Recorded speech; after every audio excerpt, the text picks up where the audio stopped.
Sirang cellphone kayo dyan, sirang cellphone. Lock ka na. Ano yan, kuya? Sirang cellphone, bumibili ako kuya. Ay, tika, magkano naman ang bili mo? 100 lang kuya. 100 ang bili mo? Oo, masira naman yun eh. Kinukuha lang naman namin ng pyesa. Magkano ang bili niyan pag brand new? Repair. Sira na naman yung Grabe naman kuya, mura naman ang bili mo.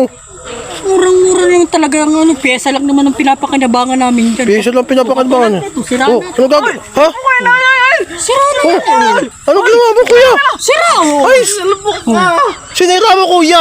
Sira naman. Bibiliin ko naman 100 oh. Ginagamit ko nung sa tao. 100. Binibili ko naman ng 100 dyan. Ba't naman ganun kuya? Bumibili nga ako ng sira cellphone oh. Sira na naman oh. Di ba? Kinuha ko lang ng sira na. Kuya, hindi naman tama yung ginawa mo kuya.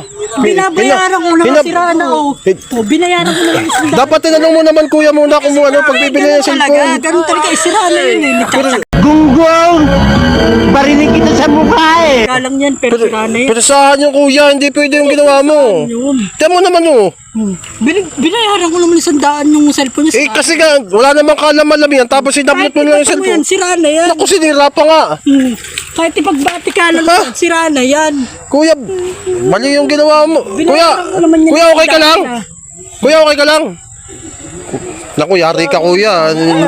Hindi maganda yung ginawa mo. Binayaran ko naman 100. Oo nga, binayaran mo, pero sa pilitan mo naman kinuha yung cellphone, mali yun.